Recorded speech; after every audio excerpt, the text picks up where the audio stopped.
Disclaimer: I am not a financial advisor by profession. Therefore, the information set out in this book does not constitute as advised as per the Financial Advisory and Intermediate Services (FAIS) Act. It is merely a collection of lessons that I have learned myself and or through observation of those around me. Grade 10 learner Letabo Letswalo had this to say about the book. After reading this book, I learned a lot of things about money. It taught me how to earn, save, and use money.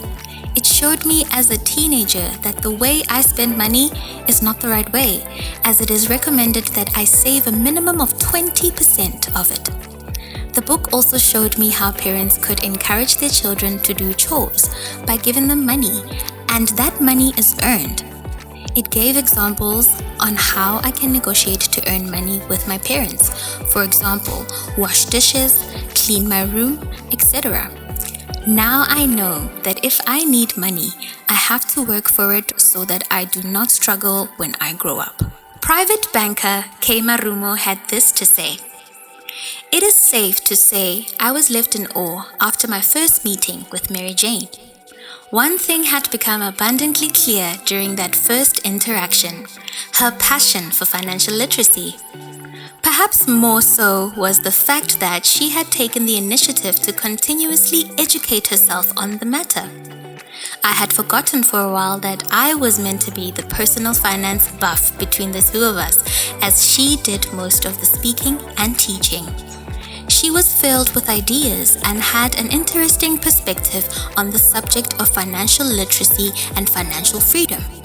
A few years later, we revisited the topic, and this time her passion had led her on a new path: the desire to share her knowledge on financial literacy, particularly with the youth.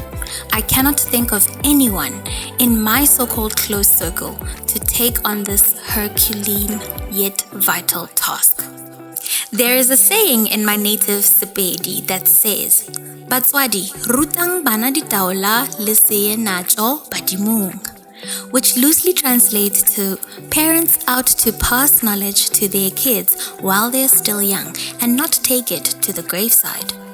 This book is most relevant to this saying for two reasons. Firstly, this book is an exercise of sharing knowledge and best practices about a particular subject, financial literacy in this case.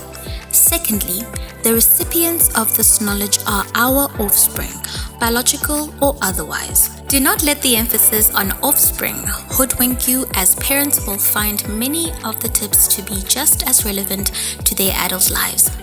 After all, this book is meant to provide the young with the sort of intelligence that many of us may have missed out on. The most important thing to remember, above all, is that knowledge is of no value unless you put it into practice. I hope this guide is the beginning of sound financial literacy for our children and their offspring for generations to come.